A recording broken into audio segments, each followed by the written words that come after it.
നിങ്ങൾ എങ്ങനെയാണ് cash spend ചെയ്യുന്നത്? കുറേ ആൾക്കാർ ലിക്വിഡ് ക്യാഷ് ആയിട്ട് UPI മുഖേന, ഡെബിറ്റ് കാർഡ് മുഖേന. ലിക്വിഡ് ക്യാഷ് ആണെങ്കിൽ അറിയാലോ, ക്യാഷ് ക്യാരി ചെയ്ത് കൊണ്ട് നടക്കേണ്ടി വരും. പ്രത്യേകിച്ച് 20 രൂപ നോട്ടെല്ലാം ഇപ്പോൾ നിരോധിച്ചിട്ടുണ്ട്. അതിന് പകരമായിട്ട് 20 രൂപയുടെ കോയിൻസ് ആണ് ഇപ്പം പ്രധാനമായിട്ടും വരുന്നത്. നിരോധിച്ചിട്ടില്ല, അച്ചടി നിർത്തിയിട്ടുണ്ട്, കോയിൻസ് ആണ് ഇപ്പം വരുന്നത്. അതേപോലെ നിങ്ങൾ UPI മുഖേനയാണ് പേയ്മെന്റ് ചെയ്യുന്നതെങ്കിൽ 10 പൈസയ്ക്ക് ഉപകാരമില്ലാത്ത കുറെ വൗച്ചറുകളാണ് ഗൂഗിൾ പേ മുഖേനൊക്കെ നമുക്ക് കിട്ടുന്നത്. ഇനി ഡെബിറ്റ് കാർഡ് വഴിയാണ് പേയ്മെന്റ് ചെയ്യുന്നതെങ്കിലോ വലിയ കാര്യമായിട്ടുള്ള ബെനിഫിറ്റുകളൊന്നും തന്നെ ഇല്ല. പക്ഷേ ഇതിനെ അപേക്ഷിച്ച് നിങ്ങൾക്ക് ഡെബിറ്റ് കാർഡ് മുഖേനയാണ് പേയ്മെന്റ് ചെയ്യുന്നതെങ്കിൽ നിങ്ങൾ ക്രെഡിറ്റ് കാർഡിലോട്ട് സ്വിച്ച് ചെയ്യുന്നതാണ് ഏറ്റവും നല്ലത്.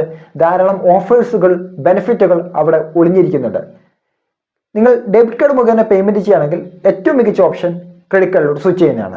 അതാണ് ഇന്നത്തെ വീഡിയോയിലൂടെ ഞാൻ നിങ്ങൾക്ക് ഷെയർ ചെയ്യുന്നത്. എൻ്റെ പേര് ആൽബിൻ. ഇതേപോലുള്ള അറിവുകൾക്ക് നിങ്ങൾ വളരെയധികം ഇൻട്രസ്റ്റ് ആണെങ്കിൽ please like, share and subscribe. അപ്പോൾ നമുക്ക് നോക്കാം. ഡെബിറ്റ് കാർഡ് മുഖേന പേയ്മെന്റ് ചെയ്യുന്ന സമയത്ത് ഉണ്ടാകുന്ന ഏറ്റവും വലിയ പ്രശ്നം, അല്ലെങ്കിൽ നമ്മൾ UPI മുഖേന പേയ്മെന്റ് ചെയ്യുമ്പോൾ ഉണ്ടാകുന്ന ഏറ്റവും വലിയ പ്രശ്നം എന്ന് പറയുന്നത് ക്യാഷിന്റെ ആ മൂല്യം മനസ്സിലാക്കാതെ പലപ്പോഴും പേയ്മെന്റ് ചെയ്യുന്നു എന്നതാണ്. കാരണം പലപ്പോഴും ബാങ്കിൽ എത്ര ക്യാഷ് ഉണ്ടെന്ന് നമ്മൾ മനസ്സിലാക്കുന്നില്ല, നേരെ പേയ്മെന്റ് ചെയ്യുന്നു. ഏതെങ്കിലും സാഹചര്യത്തിൽ ഈ കാർഡിന്റെ ഡീറ്റെയിൽസ് ചോർന്നു പോയി കഴിഞ്ഞാൽ അക്കൗണ്ടിലെ മൊത്തം കാശും അവർക്ക് ധൈര്യമായിട്ട് തന്നെ കൊണ്ടുപോകാൻ പറ്റും 1 ക്ലിക്കിലൂടെ. എന്നാൽ ക്രെഡിറ്റ് കാർഡിന് ഒരു ലിമിറ്റ് ഉണ്ട്, അതിൻ്റെ അപ്പുറത്തേക്ക് കൊണ്ടുപോകാൻ സാധിക്കില്ല. അത് ഒരു അഡ്വാൻറ്റേജ് ആണ് നമ്മുടെ ഡെബിറ്റ് കാർഡിനെ അപേക്ഷിച്ച്. ഇനി ഡെബിറ്റ് കാർഡിലൂടെ എപ്പോൾ വേണമെങ്കിലും നമുക്ക് ക്യാഷ് വിഡ്രോ ചെയ്തെടുക്കാൻ സാധിക്കും ATM ഔട്ടിലൂടെ. എന്നാൽ ക്രെഡിറ്റ് കാർഡിലൂടെ ആ പരിപാടി നടക്കത്തില്ല. അതിന് എക്സ്ട്രാ സർവീസ് ചാർജും കാര്യങ്ങളെല്ലാം തന്നെ വരുന്നുണ്ട്. അത് ക്രോസ് ചെക്ക് ചെയ്തിട്ട് വേണം നമ്മൾ ഈ മെനക്കെട്ട പണി എടുക്കാൻ വേണ്ടിയിട്ട്, അതായത് ക്രെഡിറ്റ് കാർഡ് മുഖേന ക്യാഷ് വിഡ്രോ ചെയ്തെടുക്കാൻ വേണ്ടിയിട്ട്. എന്നാൽ ഡെബിറ്റ് കാർഡ് മുഖേന നിങ്ങൾ ക്യാഷ് സ്വൈപ്പ് ചെയ്യുന്നുണ്ടെങ്കിൽ ഏറ്റവും മികച്ച ഓപ്ഷനാണ് ക്രെഡിറ്റ് കാർഡ് എന്ന് പറയുന്നത്. നമുക്ക് ഓരോന്നായി തന്നെ മനസ്സിലാക്കാം. അതായത് പലപ്പോഴും ഉയർന്ന പ്രൈസിലുള്ള പ്രൊഡക്റ്റ് നമുക്ക് പർച്ചേസ് ചെയ്യേണ്ടതായിട്ട് വരുന്നുണ്ട്. അങ്ങനെ വരുന്ന സന്ദർഭത്തിൽ നമ്മുടെ കയ്യിൽ അത്രയും ക്യാഷ് ഒറ്റയടിക്ക് പേയ്മെന്റ് ചെയ്യാൻ പലപ്പോഴും ഉണ്ടാകില്ല. ഇങ്ങനെ ഒരു അവസരത്തിൽ നമുക്ക് ഈ പ്രൊഡക്റ്റ് നമുക്ക് പർച്ചേസ് ചെയ്യാം. പർച്ചേസ് ചെയ്ത് കഴിഞ്ഞാൽ ഇതിന് EMI ആക്കി കൺവേർട്ട് ചെയ്യാം. മാസം നമ്മൾ EMI നമ്മൾ അടച്ചു വിട്ടാൽ മാത്രം മതി. ഡെബിറ്റ് കാർഡിലാണെങ്കിൽ പലപ്പോഴും ഈ പരിപാടി നടക്കത്തില്ല. എന്നാൽ ക്രെഡിറ്റ് കാർഡാണ് നമ്മൾ ഉപയോഗിക്കുന്നതെങ്കിൽ ഈ പരിപാടി നമുക്ക് നന്നായി തന്നെ ചെയ്യാൻ സാധിക്കും. നമുക്ക് ആവശ്യമുള്ള പ്രോഡക്റ്റുകൾ പർച്ചേസ് ചെയ്യാം. പക്ഷേ ഒരു കാര്യം ശ്രദ്ധിക്കേണ്ടത്, ഇങ്ങനെയുള്ള ആക്ടിവിറ്റികൾ ചെയ്യുന്നതിന് മുമ്പ് നിങ്ങൾക്ക് എത്രയാണ് സാലറി വരുന്നത്, അല്ലെങ്കിൽ എത്രയാണ് വരുമാനം, അതിൻ്റെ അകത്ത് നിന്ന് നിങ്ങൾ കളിക്കേണ്ടതാണ്. പലപ്പോഴും ക്രെഡിറ്റ് കാർഡ് ട്രാപ്പിൽ അകപ്പെടുന്നവരുടെ ഒരു മാനസികാവസ്ഥ എന്ന് പറയുന്നത് ഫിനാൻഷ്യൽ അവരൊരിക്കലും ട്രാക്ക് ചെയ്യില്ല, വരുമാനത്തിനനുസരിച്ച് ചെലവഴിക്കില്ല, ദൂർത്താണ്. അതുകൊണ്ട് ഫിനാൻഷ്യൽ ട്രാപ്പിലോട്ട് അല്ലെങ്കിൽ ക്രെഡിറ്റ് കാർഡുമായി ബന്ധപ്പെട്ട ട്രാപ്പിലോട്ട് പോകും. എന്നാൽ കൃത്യമായി മോണിറ്ററിങ് ചെയ്യാനും ഫിനാൻഷ്യലി ട്രാക്ക് റെക്കോർഡ് ഉണ്ടാക്കാനും നിങ്ങൾക്ക് നിങ്ങളുടെ വരുമാനം, ചെലവ് എന്നിവയെക്കുറിച്ച് ഡീറ്റെയിൽ മനസ്സിലാക്കാനും ഏറ്റവും മികച്ച ടൂൾ തന്നെയാണ് ക്രെഡിറ്റ് കാർഡ് എന്ന് പറയുന്നത്. അപ്പോൾ സൂക്ഷിച്ചും കണ്ട് നിങ്ങൾ ചെലവഴിക്കുക, സൂക്ഷിച്ചും കണ്ടും പ്രോഡക്റ്റുകൾ പർച്ചേസ് ചെയ്യുക. രണ്ടാമത്തത് നിങ്ങൾക്ക് കിട്ടുന്ന ബെനിഫിറ്റ് ആണ്. അതായത് ധാരാളം റിവാർഡ്സ് പോയിന്റുകൾ നിങ്ങൾക്ക് കിട്ടും. ഈ റിവാർഡ്സ് പോയിന്റ് നിങ്ങൾക്ക് ക്ലെയിം ചെയ്യാം നിങ്ങളുടെ ആവശ്യത്തിനനുസരിച്ച്. എൻ്റെ ഒരു ഫ്രണ്ട് SBI BPSന്റെ കോ ബ്രാൻഡഡ് ക്രെഡിറ്റ് കാർഡാണ് ഉപയോഗിച്ചുകൊണ്ടിരുന്നത്. നല്ല രീതിയിൽ ആ വ്യക്തി BPSൽ നിന്ന് പെട്രോൾ അടിക്കുന്ന ഒരു വ്യക്തിയും കൂടിയായിരുന്നു. അതുകൊണ്ട് തന്നെ പുള്ളി ഇയർലി ഓരോ സമയത്തും ഈ റിവാർഡ് പോയിന്റ് ക്ലെയിം ചെയ്തു. കഴിഞ്ഞ പ്രാവശ്യം റിവാർഡ് പോയിന്റ് ക്ലെയിം ചെയ്ത സമയത്ത് 10 ലിറ്റർ പെട്രോളാണ് പുള്ളിക്ക് ഈ റിവാർഡ് പോയിന്റ് മുഖേന ക്ലെയിം ചെയ്തുകൊണ്ട് അടിക്കാൻ സാധിച്ചത്. 10 ലിറ്ററോളം പെട്രോൾ ഇന്നത്തെ സാഹചര്യത്തിൽ കിട്ടുക എന്ന് പറയുന്നത്, അത് സൗജന്യമായി കിട്ടുക എന്ന് പറയുന്നത് നിസ്സാരമല്ലല്ലോ. അപ്പോൾ റിവാർഡ് പോയിന്റ് ക്ലെയിം ചെയ്ത് നമ്മുടെ ആവശ്യത്തിനനുസരിച്ച് നമുക്ക് ഉപയോഗിക്കാൻ സാധിക്കും. ഇതൊരു അഡ്വാൻറ്റേജ് ആണ്. ഇനി അതേപോലെ തന്നെ നമ്മൾ ഓൺലൈൻ ഷോപ്പിങ്ങും അല്ലെങ്കിൽ ഓഫ്ലൈനിലൂടെ അല്ലെങ്കിൽ ബ്രാൻഡഡ് ഷോറൂമുകൾ ത്രൂ ഒക്കെ പർച്ചേസ് ചെയ്യുന്ന സമയത്ത് ധാരാളം ക്യാഷ് ബാക്കുകൾ ഈ ക്രെഡിറ്റ് കാർഡ് മുഖേന നമുക്ക് കിട്ടും. ഇത്തരം ക്യാഷ് ബാക്കുകൾ നമുക്ക് യൂട്ടിലൈസ് ചെയ്യാം. അതേപോലെ തന്നെ പേയ്മെന്റ് ചെയ്യുന്ന സമയത്ത് നമ്മൾ പേയ്മെന്റ് ചെയ്യുന്ന ഡിഫറെൻ്റ് ആയിട്ടുള്ള ആപ്ലിക്കേഷൻസുകളുണ്ട്. അത് മുഖേന ക്രോസ് ചെക്ക് ചെയ്ത് പേയ്മെന്റ് ചെയ്യുകയാണെങ്കിൽ ധാരാളം ക്യാഷ് ബാക്കുകൾ അത് മുഖേന നമുക്ക് കിട്ടും.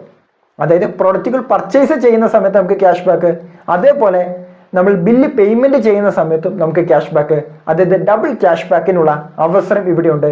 ക്യാഷ് നമുക്ക് സേവ് ചെയ്യാൻ നമുക്ക് സാധിക്കും.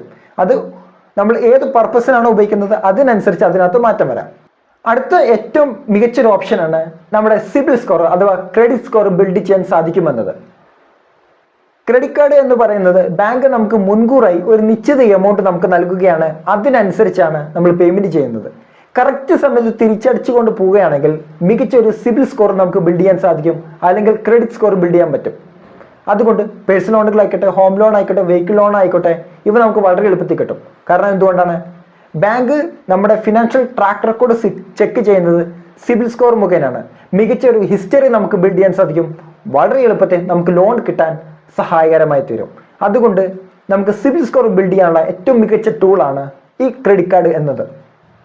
അടുത്തൊരു ബെനിഫിറ്റ് ആണ് ഇതുമായി ബന്ധപ്പെട്ട്, അല്ലെങ്കിൽ ക്രെഡിറ്റ് കാർഡ് ഉപയോഗിക്കുന്നതുമായി ബന്ധപ്പെട്ട് ധാരാളം ഇൻഷുറൻസ് പരിരക്ഷ ഇതിനകത്തുണ്ട്.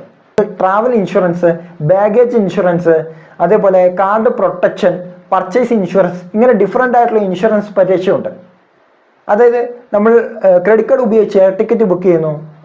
ഏതെങ്കിലും സാഹചര്യത്തിൽ എയർ ആക്സിഡൻറ്റ് മറ്റും സംഭവിച്ചു കഴിഞ്ഞാൽ അവിടെയുള്ള ഇൻഷുറൻസ് പരിരക്ഷ നമ്മുടെ ആശ്രിതർക്ക് ലഭിക്കുന്നതാണ്. റോഡ് ആക്സിഡൻറ്റോ അല്ലെങ്കിൽ ട്രെയിൻ ആക്സിഡൻറ്റോ മറ്റോ സംഭവിച്ചു കഴിഞ്ഞാൽ അവിടെയുള്ള അതുമായി ബന്ധപ്പെടുന്ന എക്സ്പെൻസുകൾ പലതും നമ്മുടെ ഇതുവഴി നമുക്ക് മീറ്റ് ചെയ്യാൻ സാധിക്കും. ഏതു മുഖേന? ക്രെഡിറ്റ് കാർഡ് ഇൻഷുറൻസ് പരിരക്ഷ ഉള്ളതുകൊണ്ട് അത് മുഖേന മീറ്റ് ചെയ്യാം.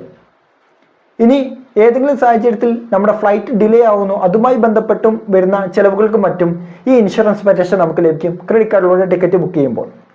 ഇനി ഏതെങ്കിലും സാഹചര്യത്തിൽ നമ്മൾ ഒരു പ്രോഡക്റ്റ് ക്രെഡിറ്റ് കാർഡിലൂടെ പർച്ചേസ് ചെയ്യുന്നു, അത് തീ പിടിക്കുകയോ മോഷണം പോവുകയോ വെള്ളപ്പൊക്കത്തിൽ നശിക്കുകയോ മറ്റോ ചെയ്തു കഴിഞ്ഞാൽ ഇത് നമുക്ക് ക്ലെയിം ചെയ്തെടുക്കാൻ സാധിക്കും. അങ്ങനെ നമുക്ക് നഷ്ടം ലഘൂകരിക്കാൻ സാധിക്കും.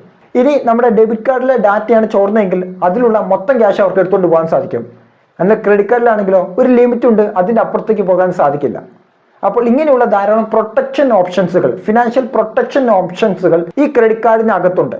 അപ്പോൾ ഇത്തരം ഓപ്ഷൻസുകൾ ഉള്ളത് കൊണ്ട് തന്നെ സാധാരണ ഡെബിറ്റ് കാർഡ് ഉപയോഗിക്കുന്നതിനേക്കാൾ ഏറ്റവും മികച്ച ടൂളാണ് ക്രെഡിറ്റ് കാർഡ് ഉപയോഗിച്ച് പർച്ചേസ് ചെയ്യുക, അല്ലെങ്കിൽ ക്രെഡിറ്റ് കാർഡിലൂടെ സ്പെൻഡ് ചെയ്യുക എന്ന് പറയുന്നത്. പക്ഷേ ഒരു കാര്യം, മികച്ച രീതിയിൽ ക്രെഡിറ്റ് കാർഡിനെ ഉപയോഗിച്ചില്ലെങ്കിൽ 8ന്റെ പണി നിങ്ങൾക്ക് കിട്ടും. കാരണം 35% മുകളിലാണ് ഇൻട്രസ്റ്റ് റേറ്റ് തന്നെ വരുന്നത്. ഇവിടെ നമ്മൾ ചെയ്യേണ്ട ഒരേ ഒരു കാര്യം, ബില്ല് കറക്റ്റ് സമയത്ത് വരും, കറക്റ്റ് സമയത്ത് പേയ്മെന്റ് ചെയ്യുക, വരവിനനുസരിച്ച് ചെലവഴിക്കുക. ഈ കാര്യം നീറ്റായിട്ട് ചെയ്യാൻ സാധിക്കുകയാണെങ്കിൽ ഏറ്റവും മികച്ച ടൂളാണ് ക്രെഡിറ്റ് കാർഡ്.